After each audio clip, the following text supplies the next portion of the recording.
Bom dia, pessoal. Meu nome é Daniel. Eu trabalho aqui na Suedila como engenheiro de campo. Eu vou estar ministrando essa palestra junto com o meu colega Sávio, que é engenheiro de aplicação. A gente trabalha aqui dando suporte para todo o nosso time de consultores em todo o Brasil e também suporte interno em dúvidas técnicas, consultoria técnica mesmo sobre aplicações e produtos, né? A gente tá aqui a lista dos temas que a gente vai abordar hoje, né? Instrumentação analítica. Eu vou dar uma visão geral sobre instrumentação analítica e passar por cada um dos tópicos, porque não faria sentido a gente explicar somente os tópicos sem dar um breve embasamento teórico sobre instrumentação analítica. E depois o Sávio vai complementar cada um deles, colocando todos os devidos pontos que devem ser considerados. Então, primeiramente, instrumentação analítica, né? Vamos diferenciar o que é instrumentação analítica do que é instrumentação de processo. A instrumentação de processo, ela visa medir os estados físicos do processo ou do fluido da linha, ou que seja. Ou seja, pressão, vazão, nível, temperatura. Então, os instrumentos que estão ligados à instrumentação de processo, geralmente são os convencionais que a gente já conhece, que é manômetro, medidor de nível, medidor de vazão, termômetro, viscosímetro, muitas vezes. E a instrumentação analítica? A instrumentação analítica, ela está mais ela se importa mais com a qualidade do que está sendo produzido ou com o que está no pipe de processo. Então, tem que estar preocupada com as concentrações, se as concentrações do produto final que está lá está certa, composição química, etc.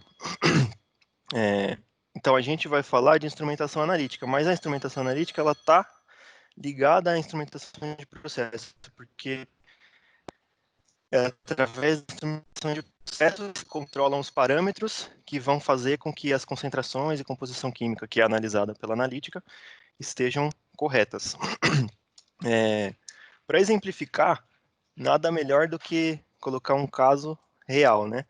Aqui a gente trouxe uma figura de uma torre de fracionamento, né, ou torre de destilação, porque a instrumentação analítica ela é bastante usada em processos químicos e petroquímicos. Ela também tem em diversas outros ramos da indústria, mas ela é muito forte nesses dois ramos de química e petroquímica, porque tem muitos processos envolvidos, a gama de produtos fabricados é muito alta. Então, a torre de fracionamento ou destilação é um ótimo exemplo para a gente começar a explicar sobre isso. Como é que funciona, né, a torre de destilação? Só para o pessoal ter uma noção. Isso é uma visão geral, tá, gente? Não tenho a expectativa de explicar certinho como é que funciona o processo petroquímico de ponta a ponta, até porque uma hora não daria, né? Mas como visão geral é assim, aquece-se o óleo cru, o petróleo, e o petróleo tem a característica interessante que os componentes dele, alguns se volatilizam, ou seja, viram gás, e outros, mesmo em altas temperaturas, são sólidos ou líquidos. E isso é uma coisa boa para a gente conseguir separar esses componentes, porque eles volatilizam e cada um tem um ponto de liquefação diferente. Ou seja, em cada componente ele condensa e se torna líquido novamente em certa temperatura. Então, a gente pode ver aqui, por exemplo, a 270 graus, a gente começa a liquefazer diesel. A 170 graus, a gente começa a liquefazer querosene de aviação. A 120 graus, a gente começa a liquefazer octano, que é a gasolina. E assim por diante, até que chegue uma temperatura que os compostos em temperatura e pressão ambiente são gases mesmo. Que um exemplo é o GLP, né? Que apesar de dentro do nosso gás de cozinha ele está líquido só por causa da pressão que tem lá dentro, mas em temperatura ambiente e pressão ambiente ele é gás. É assim que funciona basicamente o processo de separação dos compostos do petróleo. Então, por exemplo, vamos dar um exemplo aqui do C8, a gasolina, né? Octano, famosa gasolina. Aquece-se o petróleo dentro do forno, e por diferença de densidade, o que é gás tende a subir e o que é líquido tende a ficar por baixo. Então, a gasolina sobe, em certo ponto ela chega, conforme ela vai subindo a torre de destilação, vai perdendo o calor que o forno forneceu para ela, ou para todos esses gases. Quando chega numa temperatura de 120 graus, ela é coletada, ela condensa e é coletada pela bandeja de coleta aqui. Então, simplesmente por liquefação mesmo. Chegou na temperatura que ela liquefaz, condensa, é coletada na bandeja e pronto. Mas como é que a gente sabe que aquela bandeja tem octano mesmo? Então, é aí que entram os analisadores de processo. Cada uma dessas tubulações está ligada num analisador de processo ou num sistema de coleta de amostra.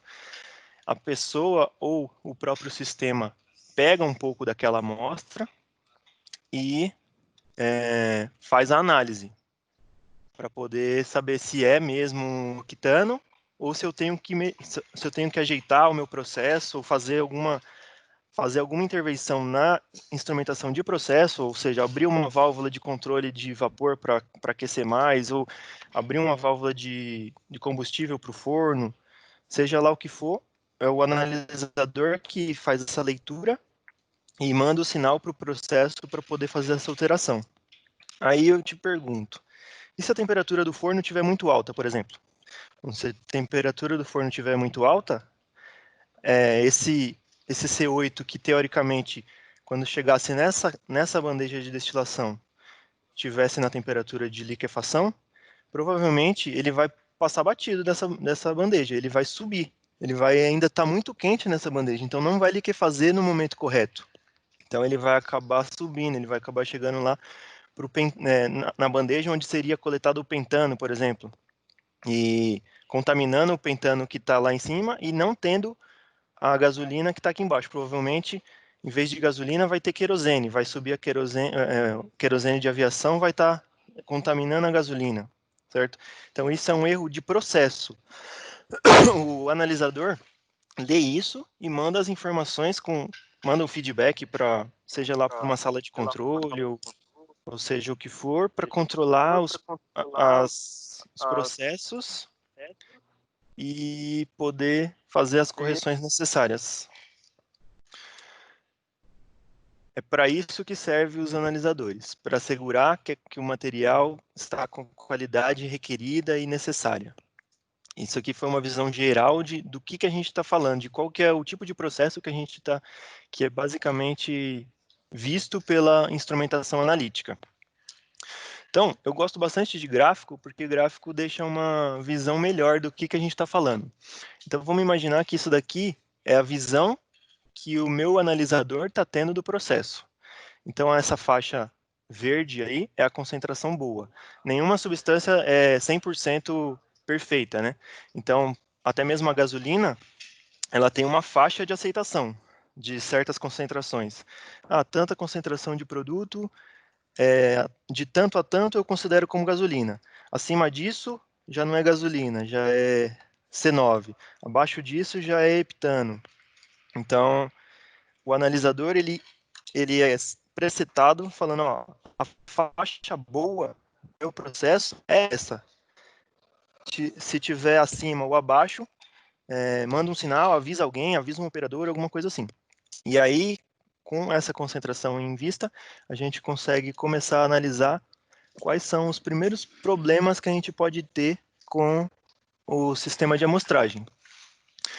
E que são basicamente 3, que é o que eu vou prosseguir aqui. Então, imaginando, o processo, conforme vai passando o dia ou as horas, ele vai oscilando. Isso aí não tem jeito, né? O petróleo que está sendo queimado lá no forno nunca é igual. Cada minuto tem uma concentração diferente, ou uma temperatura maior ou menor. O próprio forno pode mudar de temperatura. Então, o processo vai variando. Variando. Chega um ponto que ele começa a estar numa concentração ruim. Vamos dizer assim. E aí cai no primeiro problema. Um sistema analítico lento. O sistema analítico lento, ele vai demorar para pegar toda aquela análise e falar, e realmente ver, isso está ruim mesmo, precisamos corrigir. Agora, vamos imaginar nessa linha do tempo aqui. Esse tempo aqui, que a concentração continua a cair, foi o tempo que o analisador levou para analisar e falar, pô, isso aqui está ruim. Agora, se a gente imaginar que esse tempo aqui, por exemplo, seja 1 hora, o sistema analítico demorou 1 hora para verificar e começar a corrigir. Daí só a partir daqui que ele corrigiu. Essa 1 hora significa 1 hora de produto que você colocou no seu processo, ou está na sua armazenagem, ou está indo para o seu próximo processo, que está ruim, que talvez não atenda às especificações do seu cliente, se for o produto final, ou talvez não atenda às especificações do seu próximo processo. E isso pode causar danos consideráveis em questões monetárias, né? Dependendo de qual seja o produto final ou o produto do processo. Então, em regras gerais, para a gente começar a fazer o cálculo de sistemas analíticos, a gente sempre põe um objetivo de que a resposta tem que ser dentro de 1 minuto. Ou seja, a cada minuto, o meu analisador está lendo uma amostra nova e representativa e que representa o que está lá no meu processo. 1 minuto é o tempo objetivo. Não que isso seja uma regra geral, uma regra escrita em pedra. Cada processo e cada componente vai requerer um certo tempo. O que vai mandar isso é o processo, o produto, o tipo de analisador. Então, assim, não é uma regra, mas para começarmos a fazer cálculo, a gente sempre foca no 1 minuto. 1 minuto é o mundo ideal. Se tudo pudesse ser se toda a análise pudesse ser em 1 minuto, seria perfeito. Esse foi o primeiro problema. Sistema analítico com resposta lenta. Agora, o segundo problema, sistema analítico impreciso. Então, de novo, meu processo variou, e aí, em determinado momento, começou a estar fora de especificação. Só que daí, o meu analisador, ele está impreciso. Então, desde esse ponto aqui, ele está lendo que está numa concentração boa, mas acabou não pegando essa variação corretamente. Ele tá lendo uma coisa incorreta, impreciso. Não é o que ele está lendo que é o que está efetivamente na minha tubulação de processo. Então, o que acontece? O analisador é a linha tracejada. Ele está lendo que está bom, só que daí o processo passou no limiar de concentração e voltou ao bom, vamos dizer assim. E ainda está numa concentração boa. Só que o meu analisador já estava lendo uma leitura que estava bom, mas estava no limite superior. E o meu processo voltou à condição normal. E aquele limite superior que o meu analisador estava lendo, acabou o analisador lendo que estava incorreto. Não, está com muita concentração, o que na verdade o que não era verdade. Isso pode acontecer por diversos fatores. Pode ser impurezas no sistema, pode ser que durante o percurso que saiu da tubulação que eu estou analisando até chegar no analisador, minha amostra, parte dela, se fosse vapor, condensou e eu perdi a representatividade do que eu estou lendo lá na tubulação. Tem diversas coisas que todos aqueles outros tópicos, alguns daqueles outros tópicos que tem pela frente aí, ajudam a melhorar, ajudam a eliminar esses problemas do sistema analítico. Então, problema número 2 é representatividade da minha amostra. A amostra tem que representar, a amostra que eu estou lendo no meu analisador tem que representar o que realmente tem na minha tubulação de processo.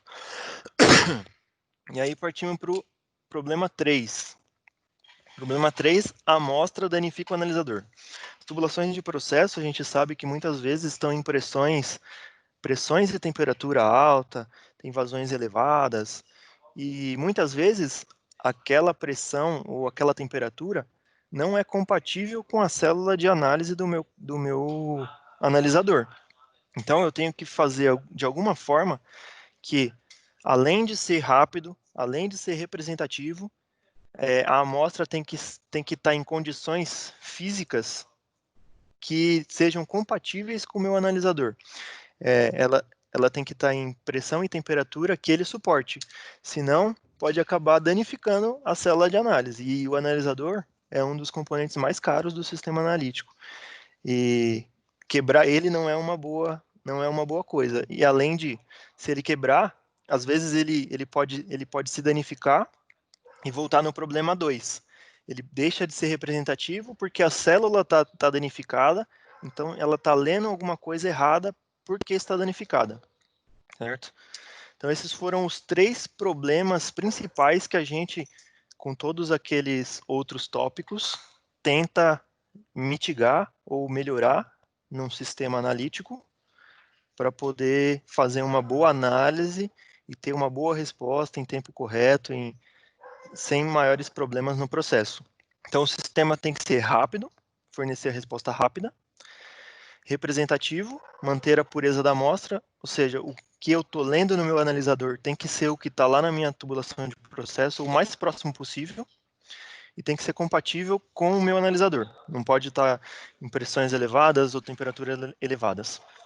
Então, primeiro eu situei vocês de um processo, agora eu situei vocês dos problemas que estão envolvidos nesse processo, e agora eu vou situar vocês em diagramas para mostrar efetivamente aonde que a gente está na planta, onde que a gente está falando na planta. O sistema analítico nada mais é do que um sistema de amostragem, só que ele é um sistema de amostragem que a gente fala online, que ele está na linha de processo. Existe outro tipo de amostragem, que é a amostragem offline, que é onde a gente faz a coleta em cilindros, e ele é importante também, inclusive, para validar o processo do analisador. O analisador, ele mede, vamos dizer assim, minuto a minuto o processo. E o sistema de amostragem offline, ele vai conseguir ler a amostra de certo momento em certo minuto. Quem faz a coleta tem que coletar o cilindro e marcar, ó, coletei da tubulação tal em tal hora. Essa coleta é importante porque eles pegam esse cilindro, fazem a análise num laboratório mesmo, numa cromatografia de laboratório, e validam, comparam o resultado dessa análise com o resultado que o meu analisador deu naquele mesmo minuto. Como fica registrado, eles conseguem comparar. Como é que é feita a coleta em cilindro? Basicamente tem um ponto de picagem lá, uma amostragem na tubulação de processo, com uma linha, e eu tenho que encher meu cilindro. Para fazer isso, muitas vezes é aconselhável utilizar um painel de amostragem. O painel de amostragem vai auxiliar, muitas vezes, ou derrubar a pressão, ou fazer um procedimento mais seguro para o operador. Após essa análise, o operador vai pegar esse cilindro e levar lá para o analisador do laboratório. Muitas vezes nem é na própria petroquímica, às vezes tem que ser por norma, tem que ser certificado por um terceiro para não ter interferência ou coisa assim. Esse tempo não seria aceitável, por exemplo, para mim controlar meus parâmetros de processo, porque você imagina, o cara conseguiu coletar o cilindro agora, até ele levar, vamos dizer que ele tem um laboratório na própria indústria dele, até ele levar para o laboratório, começar a análise, ter a resposta da análise, para ele poder falar, puta, tá com uma concentração muito alta, tem que mexer no processo. Volta lá, mexe no processo, tira a amostra de novo, vê se melhorou. Isso é inviável. Então, o que se faz é colocar o analisador na linha, que é a amostra online. E aí a gente já começa a ver os primeiros tópicos do nosso, efetivamente do nosso webinar, que aqui já aparece um probe. O probe, ele trabalha na linha de processo, principalmente para ajudar na questão do tempo. O probe, ele melhora o tempo porque ele consegue chegar no centro, na linha de centro da tubulação de processo, onde é o ponto que tem a velocidade mais alta, e além de evitar o pescoço da picagem, que teoricamente é um ponto que seria um volume morto e tem uma renovação de amostra pobre ali. Então, o probe é o primeiro ponto de interface que a gente tem na nossa linha de sistema analítico. O segundo ponto seria o Field Station. Field Station é um nome genérico que basicamente Filtragem e redução de pressão. Quando a gente está falando de gás, é importante reduzir a pressão para efetivamente ajudar na questão tempo. Nos próximos tópicos, o Sábio vai explicar melhor o porquê que reduzir um gás para transporte de linhas é bom, mas basicamente ele ajuda na questão tempo e na questão compatibilidade para filtrar alguma coisa que, se tiver particulado ainda, ele é feita a filtragem nesse ponto. Outro tópico que também ajuda é um sistema de condicionamento e seleção de amostra. O analisador, ele é o ponto mais caro, um dos pontos mais caros do sistema de amostragem. E ele consegue lidar com vários fluidos.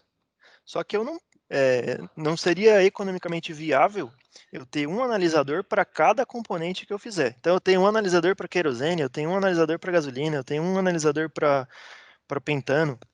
Isso aí não é economicamente viável. Então, o que se faz tem um sistema que, vamos dizer que essa daqui é a minha corrente 1, aí lá para frente tem uma outra igual essa com um probe e um field station, que é a corrente 2.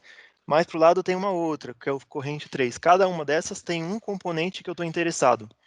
E esse sistema aqui, ele faz a migração do sistema 1 para o sistema 2, para o sistema 3. E quem controla esse selecionador de amostra é o próprio analisador. O analisador, ele é programado e fala assim, eu quero analisar a minha linha 1 por 5 minutos, depois eu quero analisar a linha 2 por 10 minutos, depois eu quero analisar a linha 3 por mais 5 minutos, depois voltar para a linha 1. O analisador manda sinais para cá, e faz essas trocas. E além do sistema de seleção também, de tempos em tempos, o analisador pode falar, eu preciso ser calibrado. Aí, também no selecionador e no condicionamento e seleção de amostra, a gente pode interligar gases padrão para ser que são utilizados para calibrar o analisador. E o próprio analisador faz essa troca, essa seleção de amostra, o que ele vai ler para poder economizar, vamos dizer assim, economizar, né? Você consegue, com um analisador, fazer a análise de diversas linhas. Então, o condicionamento de amostra é importante porque ele tem que ter também uma tecnologia para que uma amostra não contamine a outra. Então, se eu estou amostrando aqui gasolina, ele tem que, de alguma forma, alguma mecânica dentro dele aqui, fazer que quando eu mude para o 2 aqui, que seja, por exemplo, querosene, que o meu querosene não esteja contaminado com gasolina, esteja minimamente contaminado e eu saiba qual tempo que eu vou ter para que essa amostra esteja limpa e seja realmente a minha amostra 2, por exemplo. Então, para isso que é feito a seleção de amostra. Um outro ponto importante é o fast loop. O fast loop ele vai estar intimamente ligado com a questão compatibilidade. O que acontece? Se eu estiver utilizando um selecionador de amostra, deixa eu voltar um slide aqui só para explicar melhor. Se eu estiver usando um selecionador de amostra e eu estou analisando a linha 1, está aqui passando fluido para a minha linha 1 e meu analisador está analisando. Aí beleza, agora eu quero analisar a linha 2. O meu selecionador de amostra migrou para a linha 2. Todo esse material, todo esse produto que ficou parado nessa linha, vai ficar parado aqui. Se eu tiver uma linha muito grande, por exemplo, 50 metros, são 50 metros de linha com produto dentro, que vai ficar parado, vamos dizer, 1 hora, porque o meu analisador vai estar analisando os outros produtos. Quando ele voltar a analisar a linha 1, o que vai acontecer? Ele vai estar analisando um produto velho da linha. Ele não vai estar representativo, ele não vai estar analisando exatamente o que está na linha de processo agora. Para isso, a gente utiliza o Fast Loop. O Fast Loop ele garante que ele é instalado após o Field Station, após a redução de pressão, e ele é instalado de certa forma que ele faça um retorno para a própria linha de processo num ponto de menor pressão. Então, quando eu estiver fazendo a seleção da minha amostra, então, por exemplo, quando eu estiver analisando a linha 2, aqui dentro dessa linha não vai ter fluido parado. Vai estar sempre tendo uma circulação de fluido para que o tempo de resposta seja o mínimo possível e a representatividade da minha amostra seja boa. Seja o que eu estou lendo aqui é quase a mesma coisa que está lá na linha de processo agora. Então, o Fast Loop é importante para sempre ter uma amostra renovada. A amostra vai estar sempre boa e sempre compatível, representativa com o que está na minha linha de processo. Então, basicamente, é essa a função do Fast Loop. Além do Fast Loop, a gente tem a linha de descarte e exaustão. Isso aqui geralmente é colocado para flare mesmo, porque como ele analisa muitas coisas, não teria nem como reaproveitar, né? Então, geralmente, como o analisador ele analisa mililitros, né? São quantidades muito baixas de produto que ele analisa, não tem tanto problema com o descarte e exaustão, descarta-se para flare mesmo, ou para algum scrubber, alguma coisa assim. E existe o distribuidor de ar comprimido, que nada mais é do que linha de utilidades, né? As indústrias têm a linha de utilidades, e o analisador, geralmente ele tem diversas portas pneumáticas para você controlar válvulas, abrir e fechar válvulas, mandar sinal para válvulas de processo, né, controladas pelo analisador, mandar sinais, pulsos pneumáticos para o sistema de seleção de amostra. Então, existe um produto que se chama distribuidor de ar, que é uma entrada com várias saídas ou várias entradas com uma saída. Basicamente, dentre os citados, acredito que seja o produto mais simples e mais fácil de entendimento. Então, aqui no final é o sistema como um todo, né? O analisador bem tratado dentro de um shelter, uma casinha, com ar-condicionado, tudo. O sistema de distribuição de ar comprimido lá dentro, para mandar os sinais para o analisador. E os diversos outros componentes desta montagem em seus devidos lugares. E agora eu passo a palavra para o meu colega Sávio. Bom dia, pessoal do TechCenter, trabalho junto com o Daniel. Como o Daniel já muito bem explanou até esse momento, agora eu vou dar aquelas visões parciais de cada componente que realmente fazem parte aí do que chamamos aí de um sistema de preparação de amostra, né? No caso, o probe, realmente, ele é algo interessante de ser utilizado, porque realmente ele evita que você pegue algo que já está incrustado nas paredes ou que esteja aqui nessa região que chamamos vulgarmente de pescoço da tubulação. Ou seja, ele é uma tendência a pegar um material mais limpo, mais no centro. E até porque, imagina-se que seja um produto que seja um derivado de petróleo, gás natural, aí existe a API, que é a norma regulamentadora. Então, nós temos que seguir a API. Então, no caso de probe, por exemplo, tem que se situar no 1/3 central do pipe de processo para que você tenha uma amostra representativa e sem incrustações e sem amostras envelhecidas de parede ou de pescoços e derivações para flanges e por aí vai. Então, para tudo tem uma regulamentação adequada. Mas o probe, na realidade, ele é uma sonda extratora, simplesmente uma haste que vai até para dentro do pipe de processo para fazer a coleta efetiva. Então, nós temos basicamente dois modelos. O retrátil, que é muito interessante, ele tem um sistema de vedação muito bom, é muito interessante sobre o aspecto que você pode fazer a retirada da sonda, a retirada do probe com o processo em andamento. Isso é muito, muito, muito interessante. Ou seja, baseado que exista uma válvula de bloqueio onde a sonda extratora ela possa passar dentro da válvula de bloqueio. Aqui nessa extremidade existe um limitador, um fim de curso aqui, de modo que quando isto aqui já atravessou a válvula, você pode aí sim fechar a válvula, aí você pode extrair todo o material para verificações. E acreditem, muitas vezes quando se retira estas sondas, existe muita sujidade na extremidade. Mas é lógico que para a sonda retrátil nós temos limitações. No caso, os diâmetros de 1/4 e 3/8 polegada.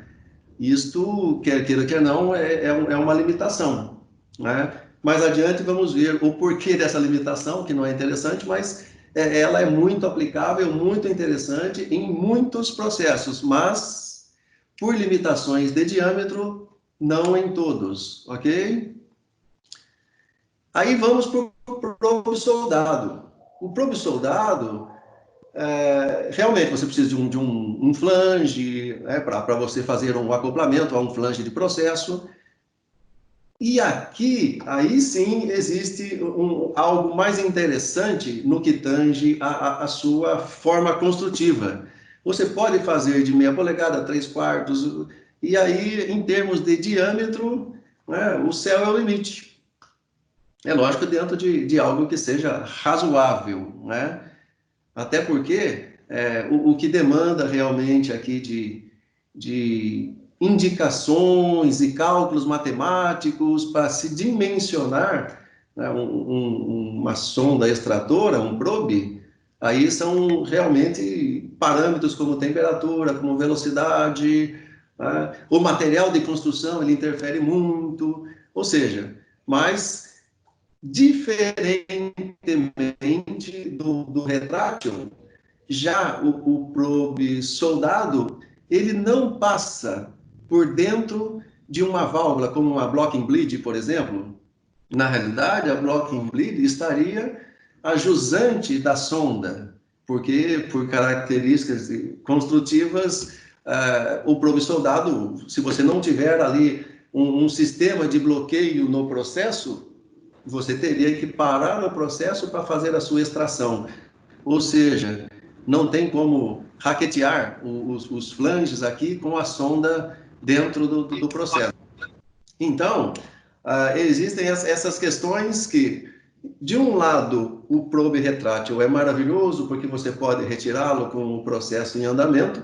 O soldado é diferente. O soldado não tem esta facilidade, mas, por outro lado, a sua característica construtiva você pode fazer em diâmetros muito maiores, até porque o limitante vai ser realmente o cálculo de vibrações. Aqui alguns modelos muito comuns de sondas extrativas, por exemplo, flauta, entre 3 e 5 orifícios para você coletar no mesmo pipe de processo, por exemplo, em diferentes alturas ou posições, para você pegar mesclas de líquido e gás, e aí sim você recompor a amostra. Então, esse tipo é muito usual.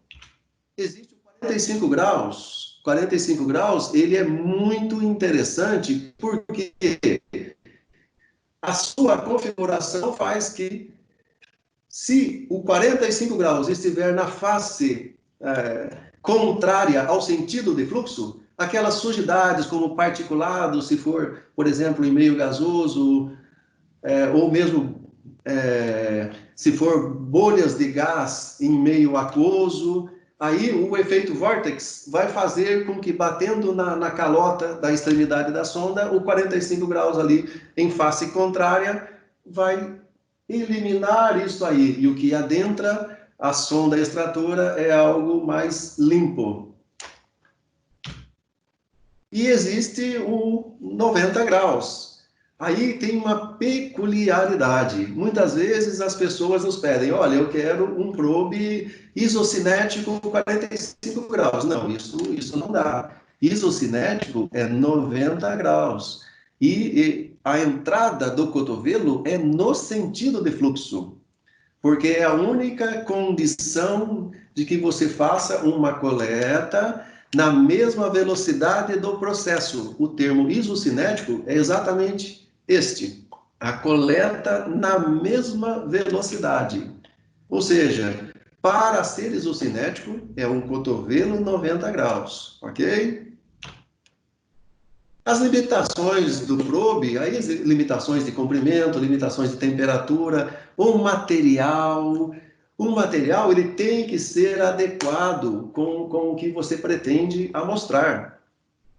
Imagina se, por exemplo, eu quero amostrar água do mar. A água do mar é rica em clorados. Eu quero amostrar gás natural bem contaminado com H2S e umidade. Olha, H2S, umidade, ácido sulfúrico, ok? Então, essa questão de que exista um material que seja para tudo, não, isso não é tão simples assim. Tem que se avaliar o produto, a amostra, mas não somente a amostra. Olha, eu quero analisar gás natural, eu quero, com a sonda extratora, recolher gás natural. Ah, sim, mas qual gás natural? Daí existem as nomenclaturas, né? Como, o gás natural ácido. Ah, o gás natural ácido tem H2S. E o doce? O doce não tem açúcar, mas na realidade é que ele tem H2S em concentrações muito baixas. Ou seja, então essas características, né, de qual é a amostra efetiva, isto sim vai direcionar ao material de construção e daí, por consequência, o material de construção, a temperatura máxima que ele suporta, e daí qual é o comprimento máximo que seria razoável em termos de a sonda, a ponta estar numa posição que seja adequada ao pipe de processo e por aí vai. Mas existe um outro ponto, e este é realmente o mais conflitante. Na prática, quando o fluido dentro do pipe de processo ele está em movimento, ou seja, existe a vazão, existe uma velocidade. A velocidade nada mais é do que a vazão dividida pela área circular do pipe de processo. Então, isso faz com que lá dentro, uma tendência natural, que a sonda extratora vibre. E a condição de vibração que entre em ressonância, isso pode causar a fratura da sonda extratora, do probe. Aí tem que se fazer um cálculo matemático, não é tão simples assim, mas tem que se calcular o comprimento máximo admissível entre as partes não sustentadas. Ou seja, o que é uma parte não sustentada? Até voltando aqui para facilitar, aqui nós temos uma solda e aqui nós temos a extremidade. Então, a parte não sustentada é deste ponto de solda até a extremidade da sonda extratora.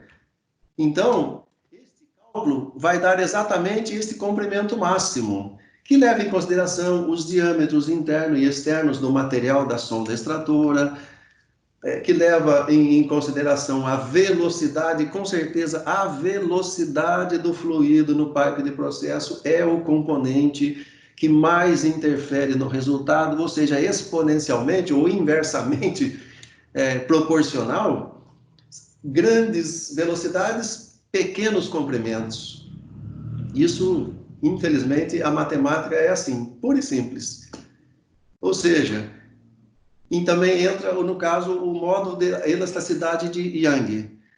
Deste cálculo se tem aquele máximo comprimento. Poxa, mas aí eu quero a minha sonda extratora no ponto central do meu pipe de processo. E aí eu fiz um cálculo que precisaria ter no máximo 30 centímetros, 300 milímetros. Ah, não, mas na linha de centro não pode ser 30 centímetros, tem que ser 35 centímetros.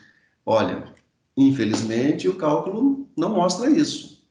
Mas se esta cota de 30 centímetros estiver imaginando-se que seja um derivado de petróleo ou gás natural, mas daí a API permite que esteja num terço central. Então nós temos o mínimo, que seria no primeiro um terço.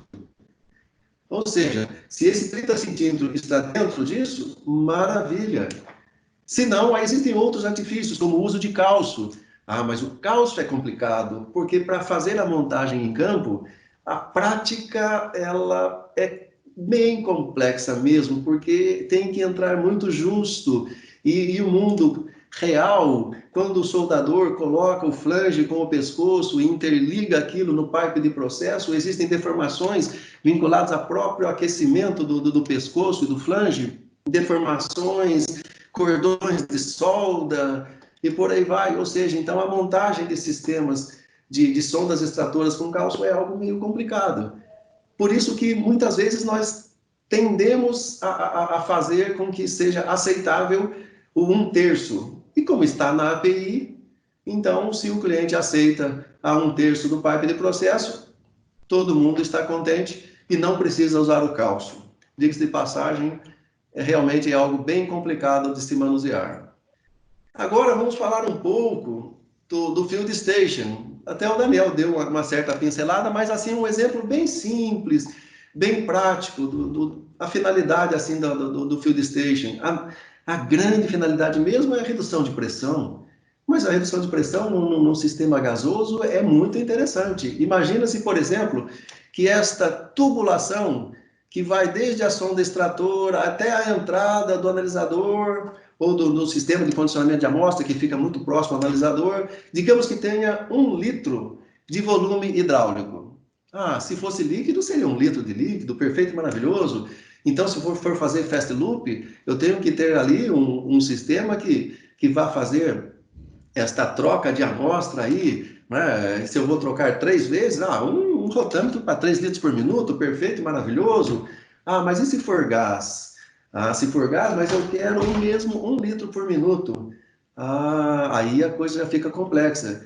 Porque 1 litro de capacidade hidráulica a 100 bar de pressão, desconsiderando o fator de compressibilidade, como de Headrich-Cohn, por exemplo, que é o fator Z, ou seja, PV igual a Z NRT, desconsidera o fator Z. Mas se eu for considerar de uma maneira mais simplista, 1 litro que multiplica 100 mais 1, porque existe a atmosfera, eu teria 101 litros de gás confinado. Isso a 100 bar de pressão. Poxa, daí eu fazer a troca desse volume todo, eu precisaria de rotâmetros aí de 300 litros por minuto, 400 litros por minuto para fazer fast loop. Não, mas espera aí. Eu posso reduzir a pressão e aí o volume contido cai exponencialmente, ou seja, se eu considerar assim grosseiramente, mas então vou colocar um bar de pressão, se eu colocar um bar de pressão tem 2 litros armazenados, nossa, então o meu rotâmetro, que precisaria ser gigante para 300, 400 litros por minuto, torna-se algo de 3, 4 litros por minuto. Ou seja, então a redução de pressão em amostras gasosas é algo maravilhoso, porque aí que entra uma peculiaridade. O sistema do analisador, ele vai dizer qual é a pressão de injeção. Então, se pudermos reduzir efetivamente a pressão na tomada de amostra, este é o mundo ideal, porque o nosso fast loop, todo o sistema, ele vai ter uma resposta muito mais rápida. Ou então, teremos que fazer aí o próximo tópico, um sistema de fast loop bem maior. Mas, aqui dando exemplos do sistema de redução de pressão, ou field station, ele também tem filtros que são interessantes para retirar particulados, né? O redutor de pressão, né? O regulador de pressão, né? Que na realidade é o fator primordial de tudo aqui, mas existe também outros que até como acessório tem um trocador de calor. Se você, por exemplo, precisar volatizar uma amostra, para você garantir, por exemplo, que a amostra ela esteja toda em fase vapor, sem a possibilidade de condensados. É lógico que se você está fazendo, voltando aqui a figura, se você faz uma redução de pressão neste ponto e você faz uma vaporização nesse ponto, para você garantir que a sua amostra chegue vapor até o seu painel e ao analisador, é lógico que você vai ter que garantir a temperatura em todo o sistema. Aí pode-se pensar em traços elétricos ou a vapor e tudo mais, mas independente disso, este módulo de filtração e regulagem de pressão, ele também pode ter como acessório um trocador de calor, quer seja para vaporizar, quer seja também o contrário, para condensar uma amostra. É lógico que para condensar é mais fácil, daí você não precisa aquecer a tubulação, a jusante do sistema, porque quando condensado fica mais difícil, né, simplesmente por vibração da atmosfera e temperatura atmosférica, ter variações aí de vaporização em pipes. Mas, resumidamente, é isso. No que tange aí ao field station. O fast loop, na verdade, esses sistemas são todos integrados. Então, quando falamos da field station, falamos do fast loop, quando falamos do probe, falamos do fast loop. E realmente, o fast loop, até como o Daniel já havia abordado anteriormente, o fast loop é aquele sistema que você está renovando a amostra constantemente. E isso é importante porque você tem que ter a representatividade, né? Aí existe também um painel que faz isso, né? Para você garantir, então, né, não meramente numa questão de velocidades, numa questão de diâmetros, pressões, mas se você tiver um acessório que é um rotâmetro, aí você está quantificando a sua vazão de fast loop. Daí você está efetivamente garantindo que o quanto de vazão está ali renovando é o quanto de vazão realmente na ordem aí do tempo, né? Litros por minuto, galões por minuto, alguma coisa assim, está se renovando e garantindo que a amostra ela está sendo representativa. E daí sim vai ao seu sistema de condicionamento de amostra e vai ao seu analisador aquela amostra já tratada, aquela amostra já renovada. Tanto que nesses módulos de fast loop também são utilizados filtros, como filtros autolimpantes, que podem ter membranas hidrofóbicas e sistemas que eliminam particulados e tudo mais.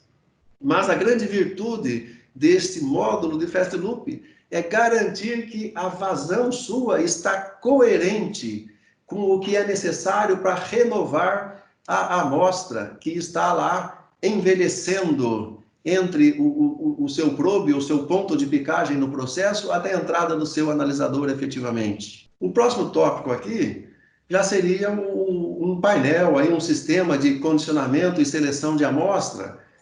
Aí existem várias formas de fazer a mesma coisa, como existe a plataforma MPC, que é algo extremamente compacto. Muitas vezes nós deparamos com painéis que têm 80 centímetros de base por 1,20 m de altura, e que quando colocado nesse módulo MPC, ele se torna algo de 30 por 30, quando muito, né? Ou seja, tem a mesma virtude, a mesma aplicação, mas ele é extremamente compacto. Tá ok? Imaginando assim, né, nessa vista aqui à direita, por exemplo, este componente que está com o mouse aqui é um regulador de pressão. Né? Isso que está aqui é um filtro, isso aqui é uma válvula de esfera, um manômetro, isso aqui é uma válvula de alívio, aqui é a representação, né? Essa parte superior é a representação disso que está aqui embaixo, isso aqui é uma válvula de alívio de pressão, né? E este componente aqui é uma SSV, que é um seletor de amostra, ou seja, é algo extremamente compacto e que tem a virtude aí de fazer o mesmo que sistemas outros, que podem ser manuais, que podem ser também automatizados, né, com acionadores pneumáticos. Por exemplo, as SSVs são acionadas pneumaticamente. Então, essas características são muito interessantes. É lógico que um sistema automático ele é muito melhor, né, demanda menos, né, trabalho de operação, e a questão é que o analisador, efetivamente, é quem envia o sinal, que vai abrir ou fechar os componentes, que vai, por si só, escolher se é a amostra 1, se é a amostra 2, a amostra 3, a amostra 7, em muitos casos, como nós temos, né? Aqui uma visão, uma foto até de um sistema com esta plataforma compacta. Esta mesma figura aqui, ela deve ter aqui, neste caso aqui, 30 por 40, se muito, 30 por 40 centímetros. Aqui na lateral, inclusive, aqui são sistemas de calibração, ou seja, eu vou analisar propano. Maravilha, vai analisar propano, maravilha. Então você compra uma mistura padrão de propano, você tem lá o seu cilindro, né? A depender das concentrações, é um cilindro de alumínio. Você tem um regulador de pressão para reduzir a pressão do cilindro para o sistema de calibração, conecta nessas entradas de calibração, e aí sim, a calibração, neste caso aí, ela aparece como se fosse uma calibração manual, mas nesses próprios sistemas se permite uma calibração automática também, contanto que você deixa o cilindro tudo pressurizado e tudo aberto, de forma que você também, somente abrindo esses módulos SSV aqui, essas válvulas vão abrir ou fechar conforme o analisador vai ter um envio de sinal e vai se calibrar também automaticamente. Ou seja, é algo bastante interessante e compacto. Aqui uma ilustração até específica da SSV, ou seja, nós podemos ter aqui várias entradas, várias amostras. Aqui, por exemplo, uma entrada da amostra 1, amostra 2, amostra 3, 3 amostras, mas uma única saída. E esse selecionador, aqui existe um diagrama representativo. Isto aqui já faz com que Se a amostra 1 está injetando, a amostra 2 e 3, elas estão de retorno. Isso é muito interessante, porque também garante que não tenha aquela estagnação no que tange aí ao produto dentro do sistema de seleção de amostra. Ou seja, aí a questão do fast loop, por si só, ele já se garante. Contanto que a amostra esteja toda preparada na entrada do painel, ou dentro do próprio painel, esta aqui é a última interface para com o analisador. Nesta condição aqui, você faz a seleção e quando o analisador fecha a amostra 1, abre a amostra 2, ela já está pronta, já está representativa para o analisador especificamente, né? E tem até um acessório, que é um sensor eletrônico de posição, onde você pode ir lá no seu CLP, no seu supervisório, saber se efetivamente a SSV que está com a amostra 1 está devidamente fechada, porque lá tem um sinal eletrônico dizendo, olha, ela está fechada. Ou seja, então esses acessórios são muito interessantes em termos operacionais. E é tudo acionado por ar ou nitrogênio. Ar é interessante, esse ar tratado, nitrogênio, interessante porque já é um gás inerte, não tem risco algum. Mas existem outras formas de se fazer. Existem, na realidade, várias formas de fazer a mesma coisa. Aqui é um outro exemplo, na realidade, que é um painel de condicionamento e seleção de amostra. Aqui já realmente é algo de maiores proporções, né? Nesse caso aqui, por exemplo, base de 1 metro por altura de 1,20 m, né? Mas se vocês olharem este painel aqui, ele tem alguns acessórios. O Fast Loop, o módulo Fast Loop, por exemplo, ele está aqui. Olha o rotâmetro aqui, esse rotâmetro grande, com armadura, é um rotâmetro de Fast Loop. Esse filtro é um filtro de Fast Loop, ou seja, num único componente, assim como na ilustração anterior também, na plataforma compacta, num único componente você pode ter um módulo de Fast Loop também. Ou seja, isto aqui como se fosse um apanhado geral dos vários módulos num único componente. Aqui nós temos o selecionador de amostra feito com válvulas de 3 vias acionadas pneumaticamente. Então existe uma virtude aqui, como se fosse um efeito conhecido até como efeito cascata, né? Ou seja, esta representatividade de amostra ela vai sempre se mantendo porque está tudo dentro do painel, passando pelo Fast Loop, num dado momento. O que vai efetivamente para o analisador é a amostra 1, ou a amostra 2, ou a amostra 3. Nesse caso aqui são para 3 amostras, 3 entradas, né? Aqui é até uma visão real da coisa, porque quando se vê na ilustração, muitas vezes não se tem, né? Até pela própria qualidade da vista ali que eu colei, infelizmente, mas aqui na foto até tem uma característica de melhor visualização, né? O rotâmetro de Fast Loop é este grande aqui, ou seja, a amostra ela está entrando, ela está fluindo, passando pelo filtro, ou seja, o que vai lá para o sistema cascata, aquele sistema de válvulas de 3 vias acionadas pneumaticamente, é algo que já foi tratado, já é representativo.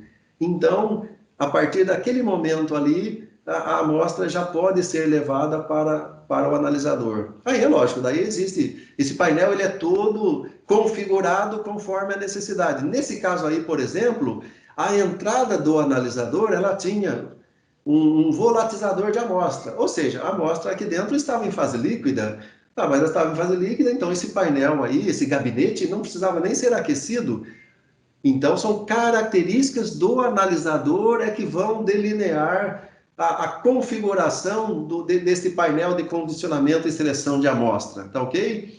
Um acessório que nós consideramos muito importante é um sistema de energização do painel em caso de manutenção. Não é por uma questão de falhas, não. É porque, por exemplo, esses filtros que aqui estão, eles têm membranas hidrofóbicas que precisam, em alguns procedimentos, em algumas aplicações, ser trocadas a cada 2 meses. Então, a cada 2 meses, tem que se abrir o filtro, e são esses 8 parafusos aí, 6 parafusos na realidade, né? Não contei direito. Esses 6 parafusos têm que ser abertos, trocar a membrana, reposicionar e tudo mais. Poxa, mas e daí? E se tem nafta dentro? E se tem algo mais agressivo até? você vai fazer isso, mesmo que seja uma pressão atmosférica, existe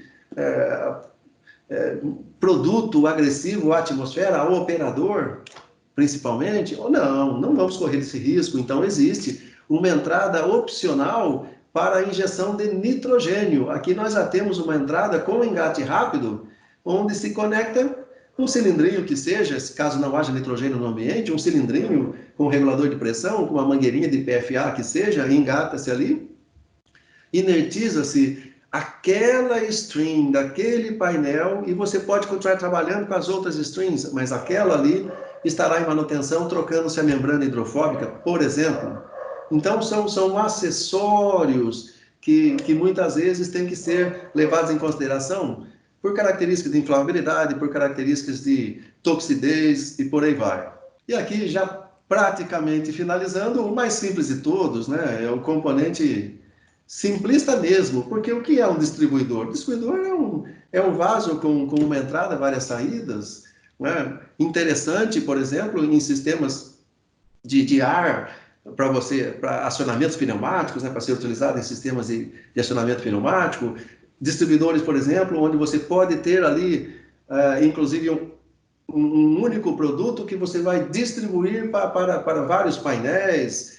Então, essa questão do distribuidor, o termo por si só já se explica, não precisa de muitas delongas para dar aí a ilustração dele. Uma entrada, várias saídas, o material de construção, o tipo de válvula, né? A característica da válvula, aí sim, são fatores que demandam estudo, porque não existe realmente uma válvula que seja boa para tudo, né? Um material de construção que seja bom para tudo, uma vedação que seja boa para tudo.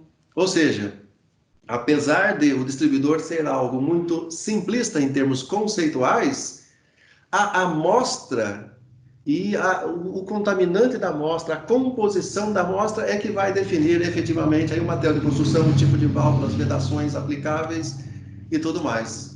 E acho que já estamos na etapa de perguntas. Eu acho que eu até antecipei 1 minuto e 20 segundos da apresentação. Eu queria agradecer aos 92 clientes e parceiros que estiveram presentes aqui durante esse webinar. Além de vocês dois que apresentaram também, a Fabiana do Marketing, que está sempre aqui conosco, nos auxiliando com as apresentações e que logo mais vai colocar aqui o QR Code para que aqueles que quiserem participar da nossa pesquisa de opinião o façam. Para nós é extremamente importante isso, e isso inclusive é necessário para que vocês tenham acesso ao certificado de participação deste webinar, tá? Sem o preenchimento da pesquisa de opinião, não há emissão de certificado. Então, pediríamos que, assim que vocês receberem o QR Code, vocês façam o preenchimento. Queria agradecer a Ingrid Chanca, que já fez uma pergunta que já foi respondida. Marcelo Bardini tem uma aqui que eu vou agora comentar e vou pedir o teu retorno, por gentileza, Sávio. O Marcelo, ele pergunta: tenho dúvidas em relação ao sentido de fluxo na probe de 45 e 90 graus. Tem como demonstrar novamente?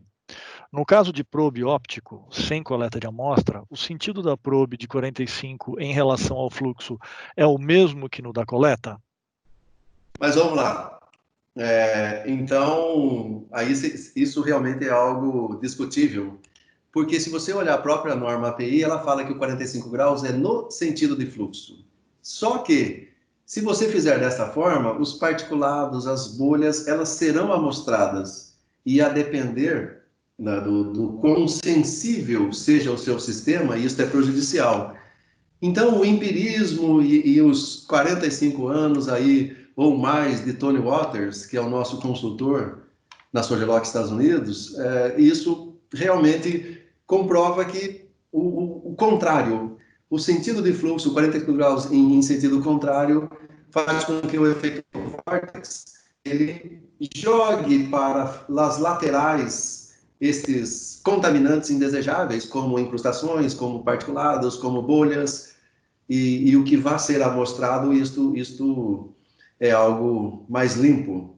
Até, se for o caso, depois nós passamos ilustrações específicas sobre isso, eu teria que procurar agora, mas sim, nós temos ilustrações específicas sobre esse efeito e passamos para você, até porque são ilustrações no livro, fazendo propaganda, no livro do Tony Waters. Obrigado, Sávio. A Cláudia, ela pediu para que fosse passado o link ao invés do query code. Cláudia, já está aqui no chat o link da pesquisa, tá bom? Mais uma pergunta para vocês, Sávio e Daniel. É possível coletar em um sistema de alta pressão 500 bar ou é desaconselhável? Tudo é possível, tudo é possível. Na prática, a questão assim, quando eu falo o termo amostrar, né? Então, preliminarmente, a gente vai imaginar que é coletado em cilindro, ok? Então, existem realmente cilindros para condição de coleta aí a 500 bar. Para a sua Egiloc, o nosso limite em cilindros convencionais seria de 5.000 PSI ou 344 bar, né?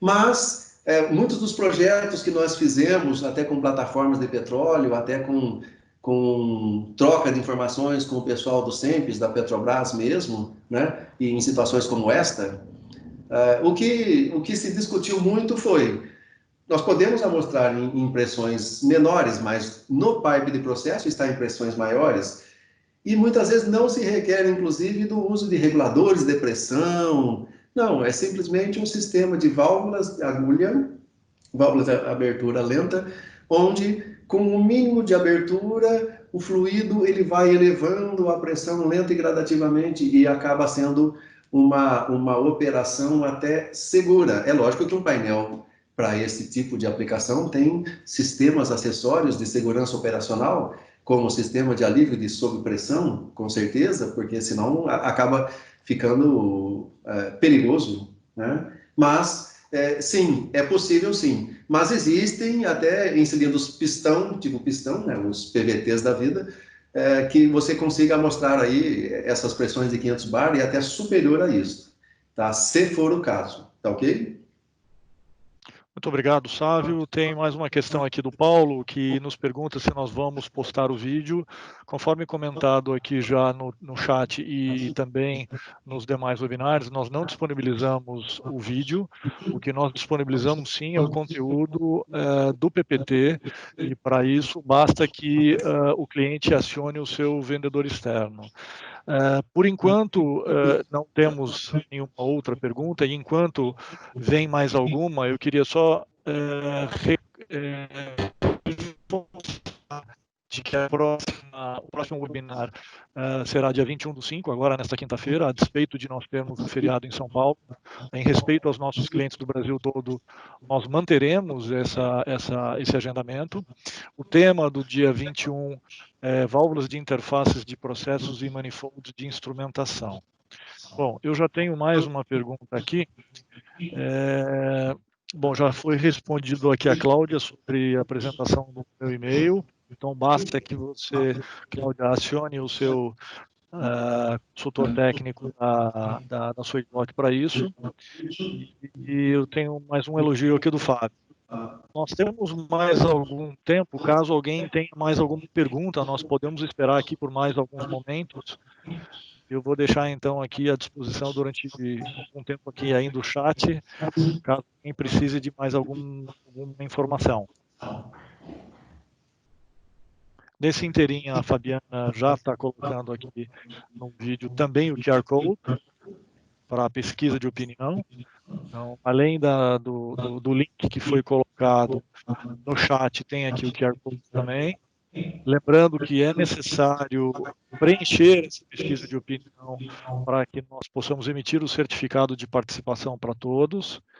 E lembrando também que a nossa próxima apresentação será no dia 21/5, às 10 horas, com válvulas de interface de processo e manifolds de instrumentação. Eu percebo que aqui as pessoas estão se desconectando e não tem mais nenhuma pergunta. Então, mais uma vez, eu gostaria de agradecer imensamente ao Sávio, ao Daniel, à Fabi, a todos os 92 clientes e parceiros, a todos os nossos consultores técnicos e gestores comerciais que estiveram presentes e fizeram com que esta apresentação fosse mais um caso de sucesso aqui. Antes de encerrar, uma pergunta do Monteiro. A Swedlock possui algum software para cálculo de diagrama de fases ou curva de envelope? Na realidade, diagramas de fase, né, de produtos, né, de fluidos, na realidade, existem algumas ferramentas, alguns aplicativos prontos, né? Nós utilizamos, mas são de uso interno. Eu não sei se poderíamos compartilhar isso, viu? Na verdade, eles não são itens da Swedlock e não estão à venda. Isso, na verdade, são ferramentas que nós usamos internamente na nossa área de projetos, engenharia, e a resposta é não. Nós não temos, nós temos, mas não para disponibilização de clientes. Perfeito. Existe uma outra pergunta aqui também. Vocês vendem o serviço de cálculo de diagrama de fases? Não, nós não vendemos. Senhores, com isso, eu quero acreditar que nós não temos mais nenhuma pergunta e queria mais uma vez agradecer a todos pela participação. Caso surja alguma pergunta no ínterim e vocês queiram, fiquem à vontade de postar no chat ou acionar os consultores técnicos da Swedlock, que nós teremos imenso prazer em responder a todos. Mais uma vez, muito obrigado a todos, um ótimo dia, uma ótima terça-feira e até quinta no nosso próximo encontro. Bom dia, pessoal. Obrigado a todos. Tchau, tchau.